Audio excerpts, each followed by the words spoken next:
What's going on, everybody? For the next 20, 30, 40 minutes, whatever it may be, y'all stuck with me. So hopefully I do this justice. If I don't, Twitter will let me know. I'm pretty confident about that. So I'm not too worried there. Uh, Thank you so much for hanging out. You could be anywhere in the world. You decide to hang out with me. I take that very seriously. So hopefully you get some value out of this. So a couple things. The reason why I came up with the idea originally for this topic, as well as writing this talk out, honestly, and a lot of talks, they come to me because of this. It was just a real life situation. I was joining a different company, and this was about a year and a half ago when this happened to me. I joined a different company, and I had noticed that I had noticed that when I was adopting the code base, when I was trying to integrate, get used to it, and really try and like learn more about this code base, as you do with any job, I felt like I was having a little bit easier of a time getting used to the code base in comparison to previous positions where I have ever joined another company, right? And I had been using TypeScript for years, but I had always worked with it in the capacity of we're migrating or we're building a new application or we're creating something brand new. And so we're creating it from the ground up. This was the first time I had really got fully entrenched into an application that already existed, that had TypeScript running for it, and had to kind of dive down deep into it. And I was adopting and understanding the code base at a significantly faster pace compared to any other code base that I've been into before. And of course, there's some obvious reasons for that, right? Readability, as far as I'm concerned, is vastly improved when you utilize TypeScript. But on top of that, especially if you're coming from, let's say, a full stack capacity where you have people that are working on the back end, they're used to back end structure and frameworks. When they're going to JavaScript, for example, sometimes there's a lot lost. They don't necessarily know the types of things. That strictly typed aspect is gone. That readability aspect is gone.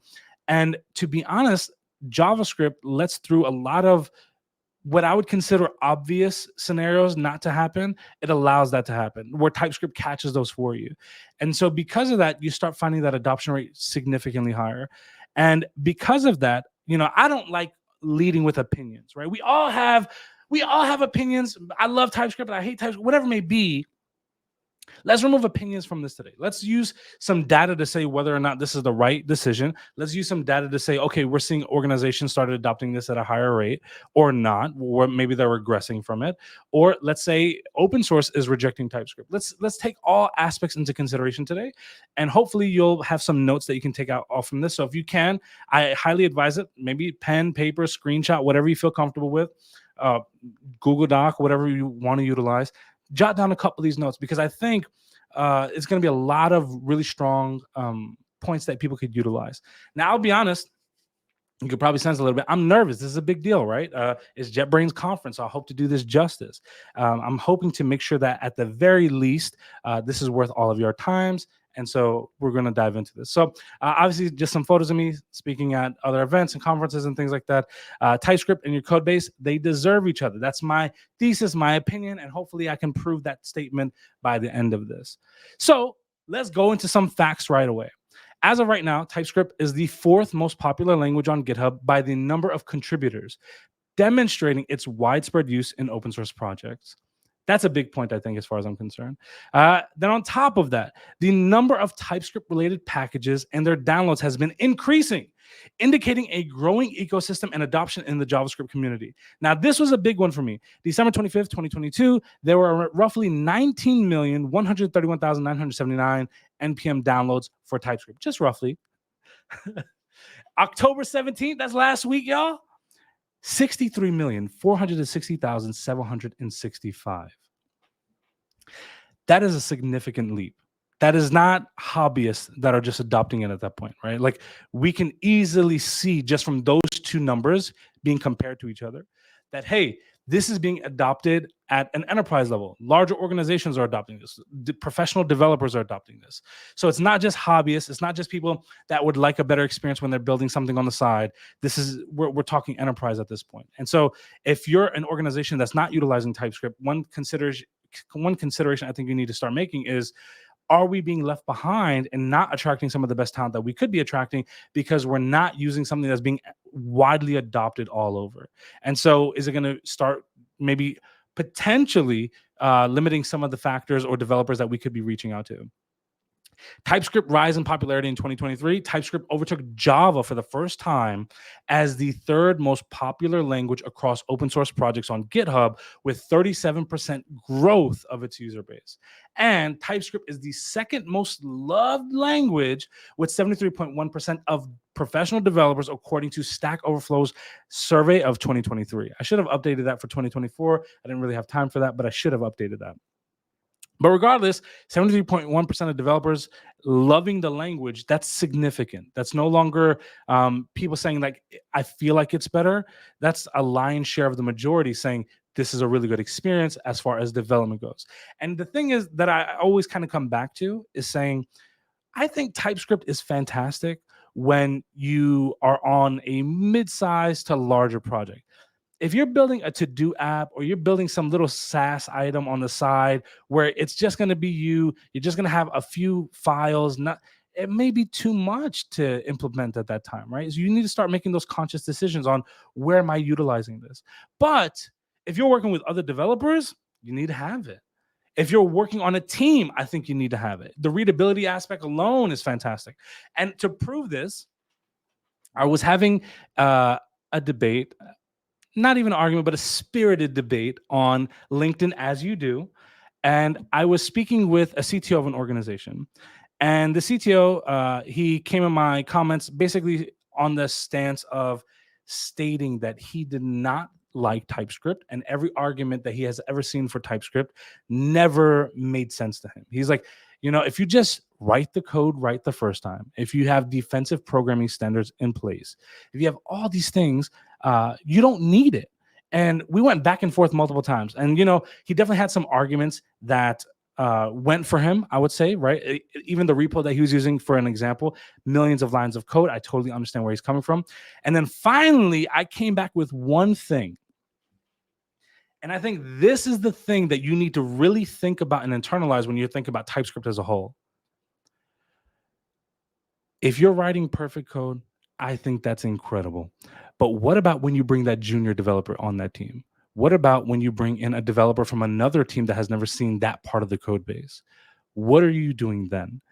It's great when you have all the context, you have all the knowledge, you have all that key values and understanding of what values are going in, what types are going in.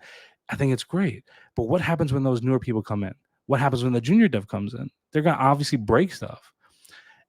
And it took him several hours before he finally replied.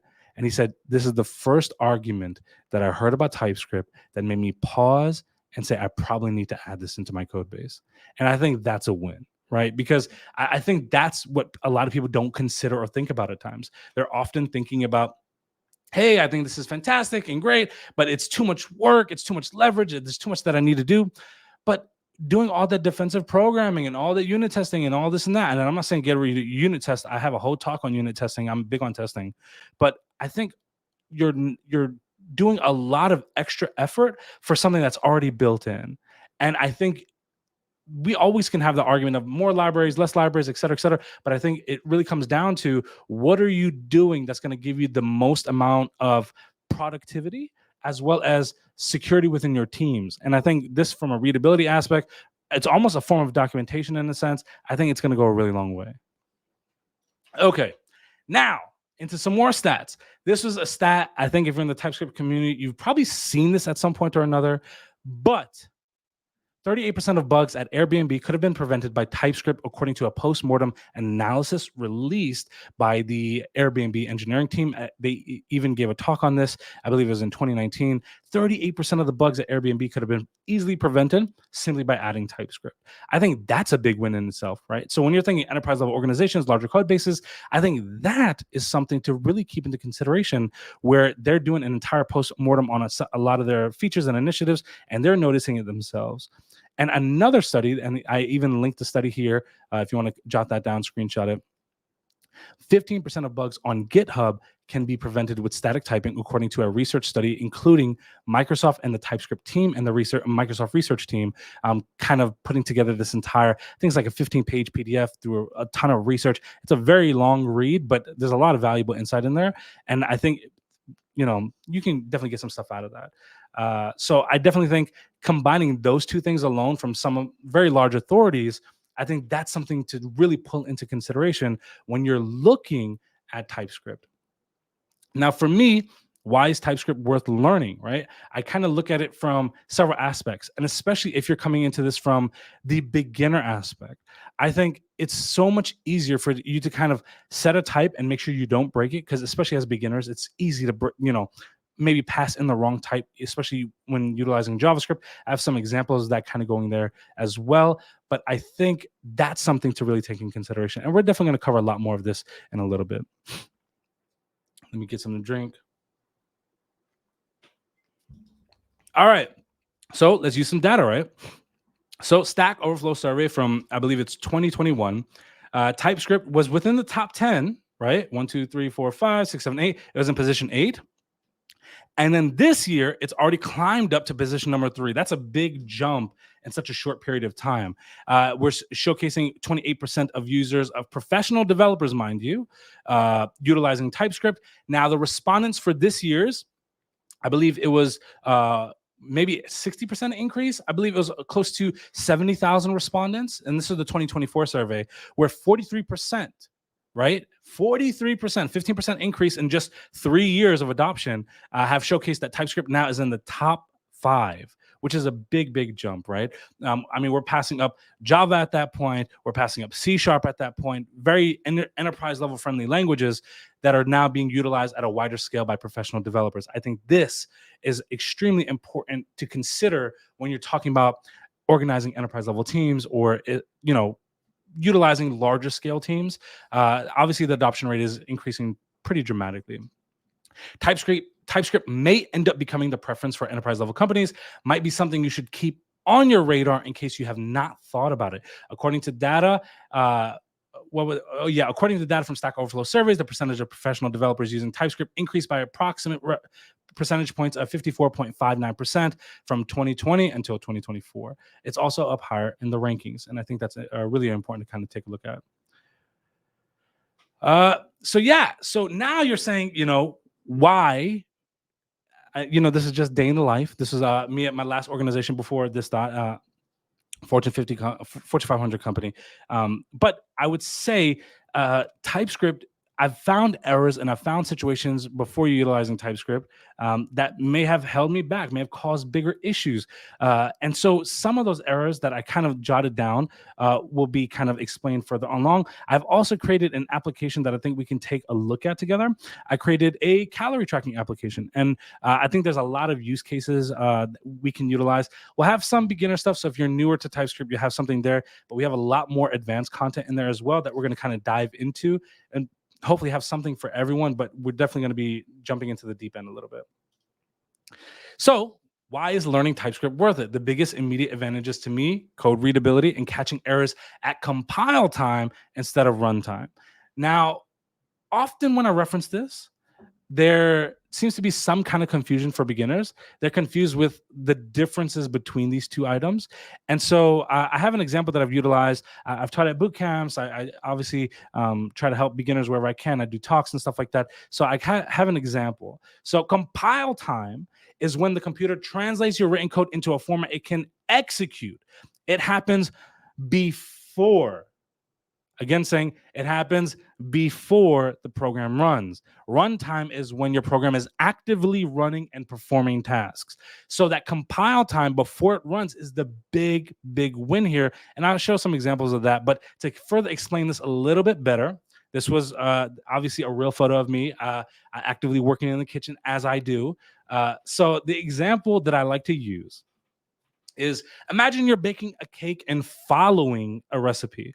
Compile time would be checking the recipe ingredients and instructions, not just the ingredients and stuff, and the instructions before you start baking it, right? Runtime is when you're actually mixing the ingredients and baking the cake. Now, obviously, if we have an error when we're already mixing, what ends up happening then? You're going to have to end up throwing out some of the ingredients, bringing in some new stuff. It costs you time, effort. It costs a lot of situations, and it kind of slows you down in that comparison. But when I'm overlooking the recipe and I'm overlooking those instructions, guess what? Now I can see like, oh, this is wrong. Let me fix this right away. Maybe the recipe asked for 4 eggs and I only brought 2. Well, guess what? Now's the perfect time for me to bring in 2 more eggs instead of when I'm active in the mixing process and maybe I've lost track and I've lost count of things, right? So it's very key to think about that. Like catching it so early on can save you a lot of headache in the long run. So yeah, here's an example. So we have a function here, very basic, that shows, basically what JavaScript would do in comparison to TypeScript, right? So we have a calculate total function. So maybe something that you would see on like an e-commerce checkout, obviously a very simplistic version, but it would be there where we were calculating the price plus the tax. We're adding them together to get maybe a full total instead of a subtotal, right? So if I were to console log calculate total where I'm putting in a numeric value of 5 and then putting in a string of 10 in TypeScript, it catches this, right? So this string right here, it catches it saying, hey, we're expecting a type of number because we've already explicitly written out the types that we want. Price of number, tax of number.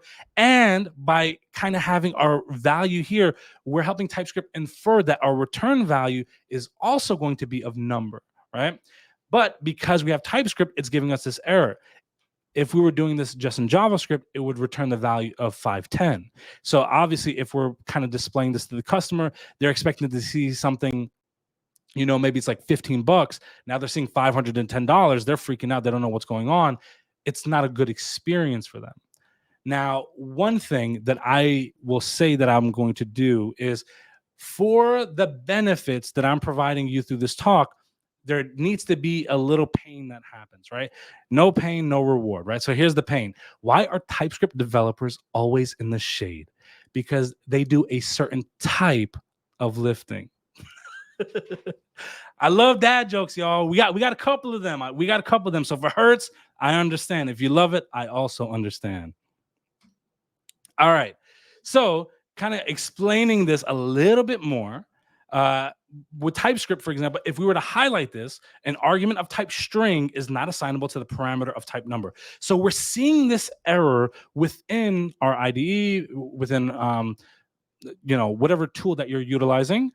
We would see that error right there, and we have a detailed description of what that error is. Whereas JavaScript, you're not going to really see that error. And to be honest, in this very specific scenario, you might not see an error at all, even in the console. It's going to display that value there. And so because of that, you might not catch it. And if your QA, for example, is not paying attention, they may not see the accurate numbers. If you're not doing a good check of it yourself, it may go into prod because it's not going to set off any alarm bells or flags. So that's something really important to pay attention to. Whereas this, at compile time, we're seeing it right away. We can catch it. QA doesn't even get involved at that point. All right, so here's another example.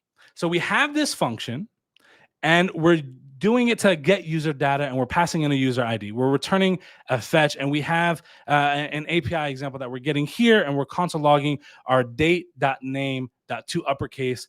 And so in here, we're passing in get user data, and we're passing in the number 1. Does anybody know what's wrong with this right here? Obviously, you can see here we're using a slug to pass in the user ID right there. Anybody see anything wrong with this?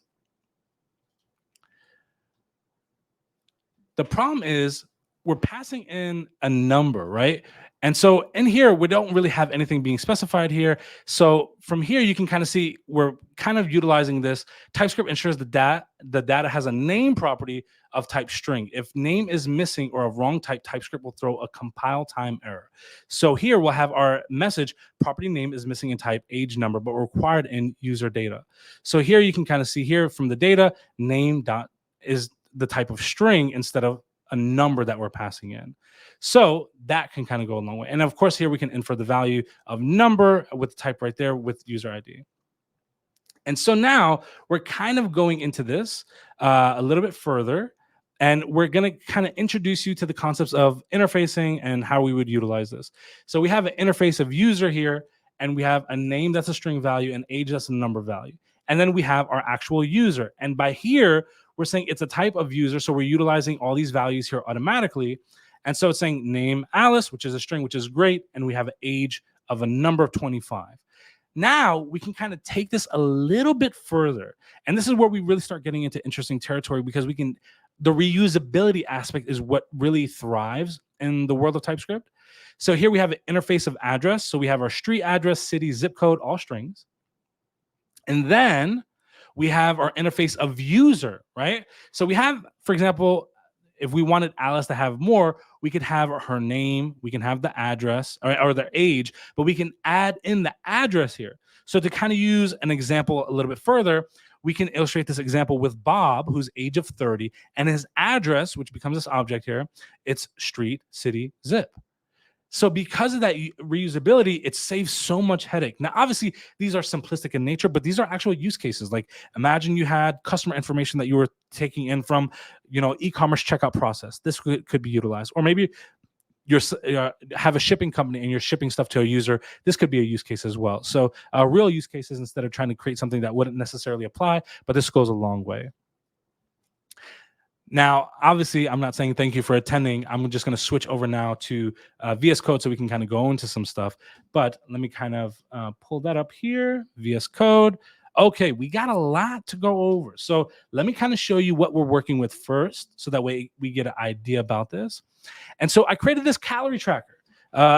For maybe some of y'all that may know me online, I've been on this whole weight loss journey. At one point, I was almost 400 pounds. I'm down 120 pounds. I'm still trying to progress in the right direction. Still got some ways to go.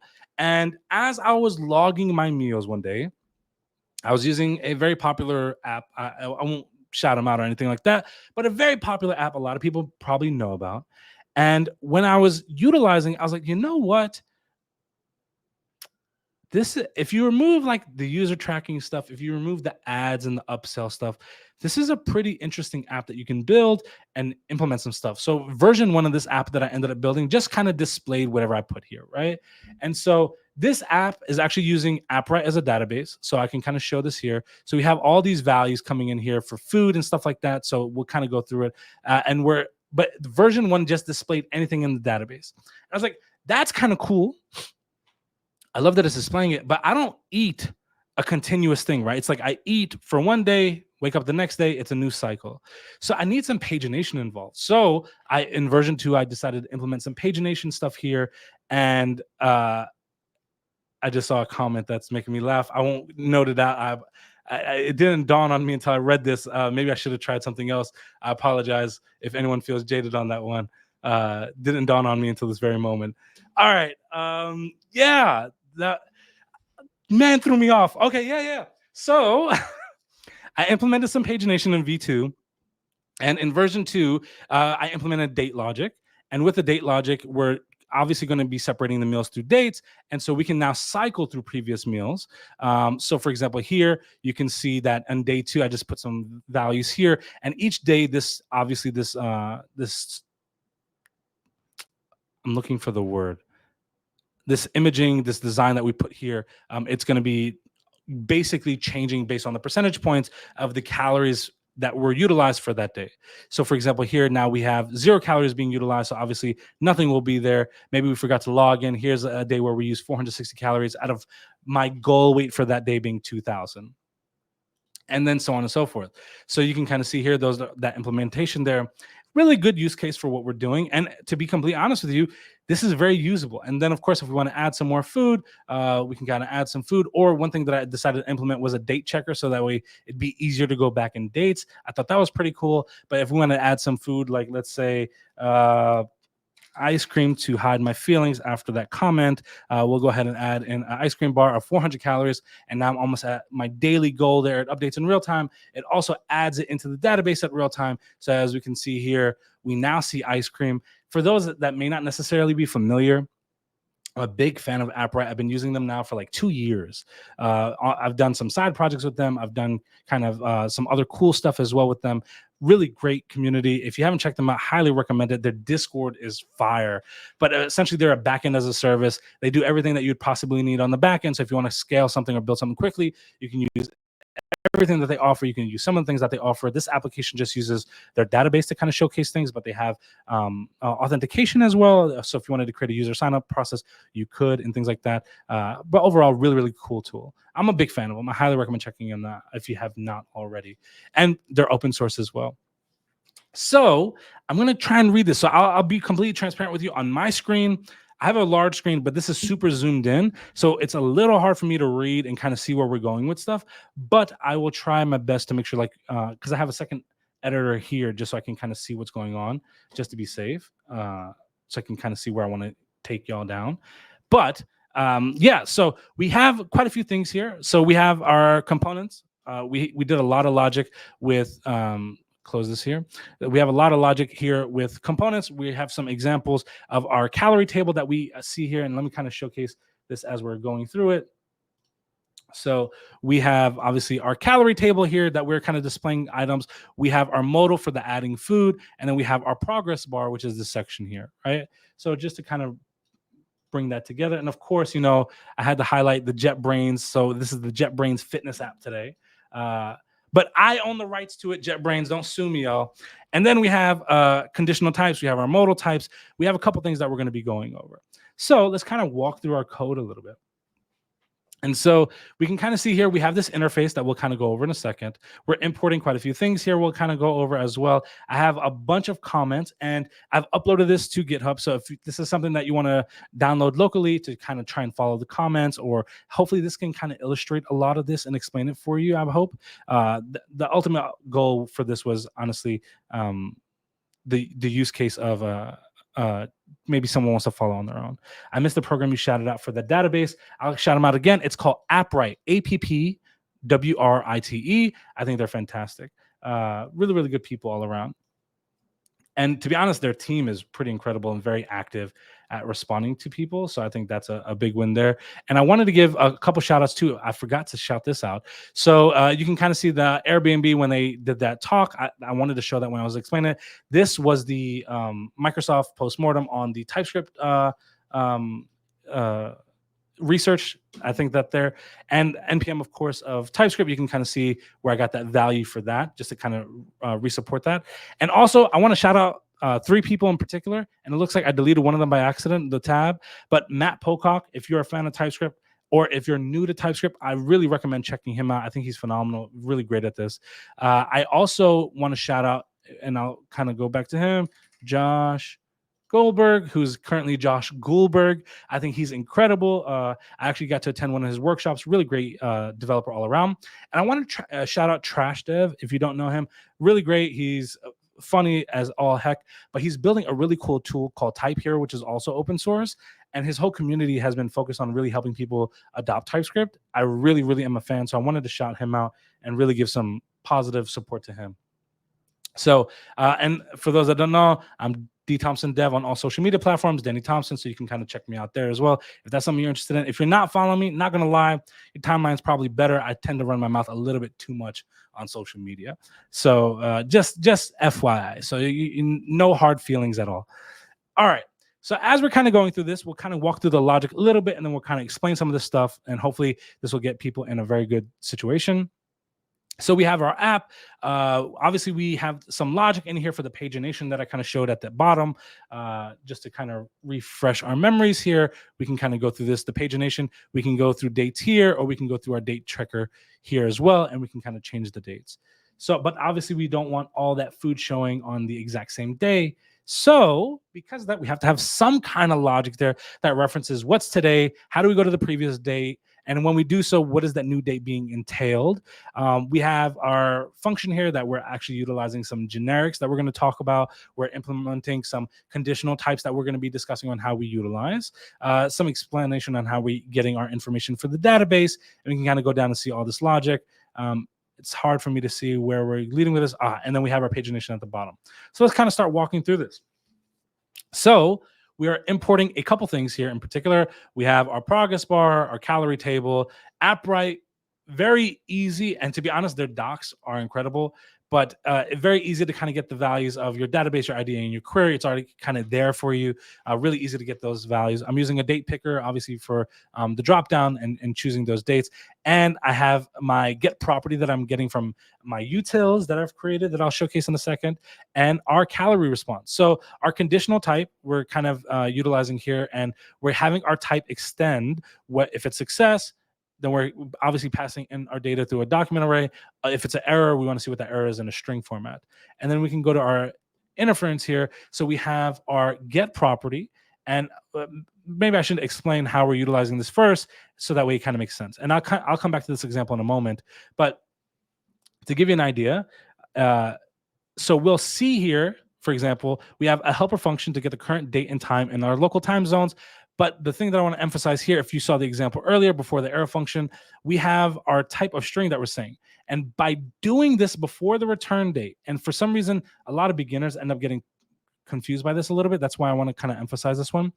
By emphasizing our string before the return date in the arrow function, we're helping TypeScript infer and basically say, whatever we're returning, it's going to be of that type, right? So by doing that, we're saying in this situation, the date of ISO string, we're guaranteeing that's going to be of the type of string and not another type.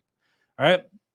Now, when we come to this, and the only reason why I kind of wrote this out, I didn't have this written out even yesterday, but I was showing someone in my Discord this, and they were confused by this. So format date, we're formatting the date, and we're saying, of course, the type that we're returning is going to be a string. But the confusing part was having this undefined here first, right? So the function takes in a date as an argument as well and returns a string. The function uses the toLocalDate string method to format the date. And by using undefined first, it's saying use the default locale of the JavaScript runtime.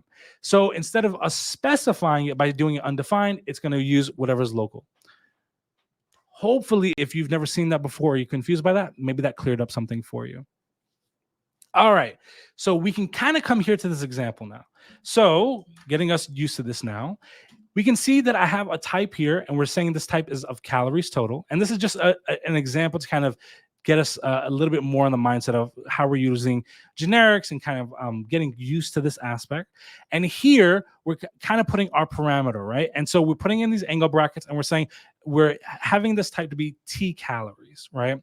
And normally I would have something here like data, we'll say string, right? But by having as T calories, I can pass this in here now. So type of daily calories total, for example, and we have our calories total. And now as you see, as I hover over it, it automatically shows me this type here of being T calories. And from here, I'm sorry, I meant to show here. You can see now it shows our data and it shows the object format of calories being a number. Right? So it's passing that in. This is where that your reusability aspect of generics really thrives within the TypeScript ecosystem. It goes a long way in how you can utilize it. So I'm going to comment that back out. And so, Paul?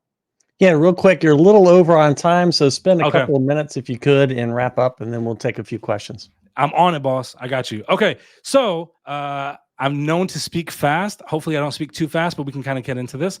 So this word, now it's our first introduction into a generic function. The function takes the date and page number as arguments that we can see here. The function returns a promise that resolves to a calorie response object. The calorie response object has two properties, which is success and error that we kind of saw here, right? So we're putting in our type and we're extending this.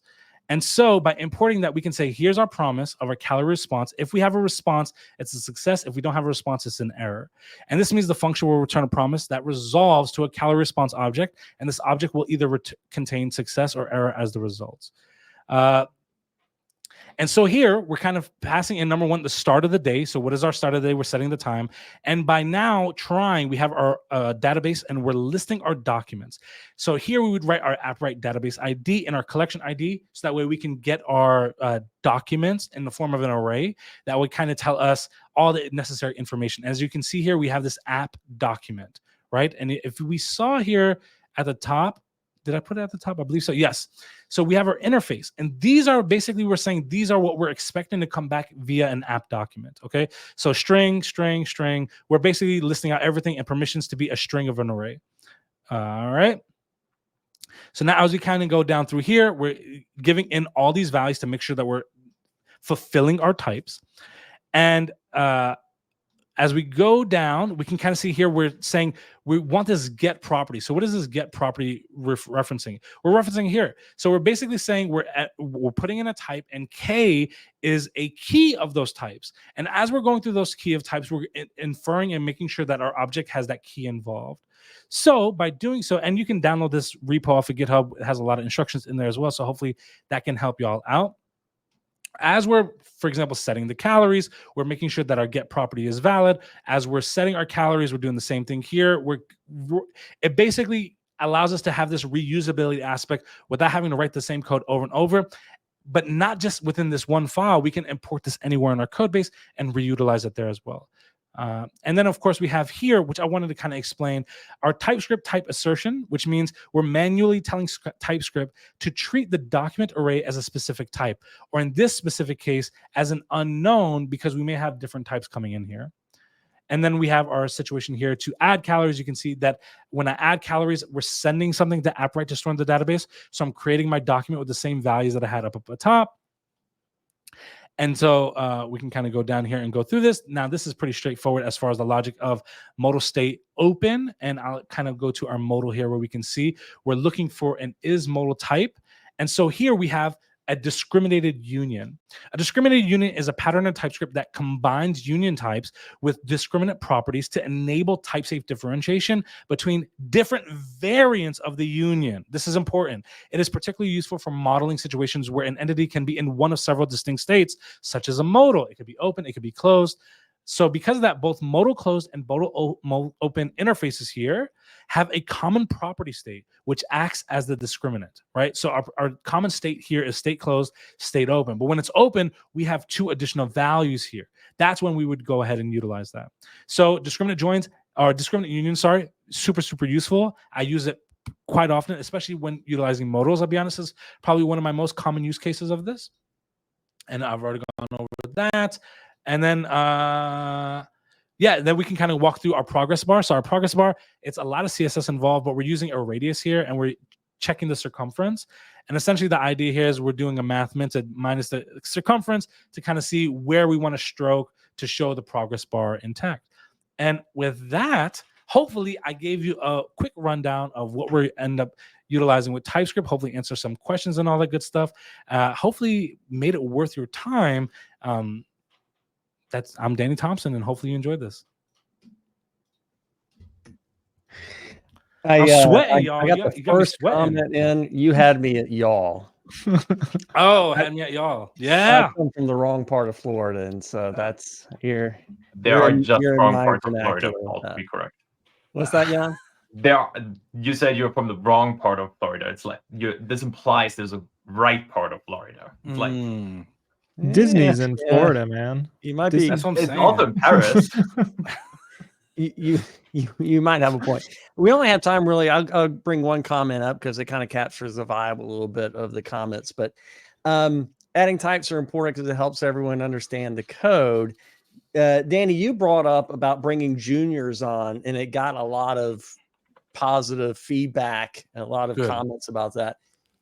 I want to say, like the me 6 months from now is like a junior, and I'm communicating with the future me by writing down what the hell I was thinking right now. And the more I can put in there, the better. Yeah, I've always said being very explicit with your code, because I think we've all gone through the phase of you read some random blog article, you're like, I'm gonna do the coolest thing in the world. And then 3 months later, you're like, wow, I completely forgot what the coolest thing in the world was.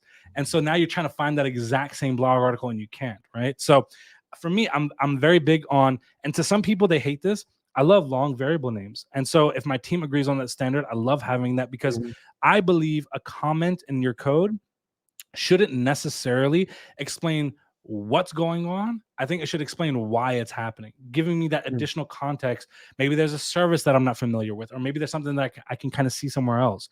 And because of that, I love that fashion of your function name, your variable name should tell me everything I should know about this right away. And if you're doing that practice even early on, as you bring on juniors, they're going to adopt that practice as well. Yeah. Danny, real quick, can you maybe paste the link to the code samples in the chat so that people can check it out on like proper IDE, you know? It's not like you would think I would have the GitHub repo open right now, but give me a second. Yeah, and if it's about weight loss, I think I'd like that URL asking for a friend. Just saying. I Cake posted- is a health food, right? Just checking with you guys. Cake. Rock and roll Right band, now. and it's a health food. Yeah. I don't know if it'll show the URL, so I'll post this in this chat here. Maybe y'all can share it. I typed it out, but I don't see it popping up. So Here, All I'll copy it in and paste it. So yeah, thank you for that. Folks, links in the chat. So if you want to look at that code that Danny showed, click that link and take you to his GitHub repo. Yep. All right, Danny, thanks a bunch for joining us. This topic about TypeScript and getting people to see the value of it and explain it to others, really important part. I appreciate you joining us. thanks for having me. Hopefully I did some justice, and I'll keep cheering you on. All the right. side.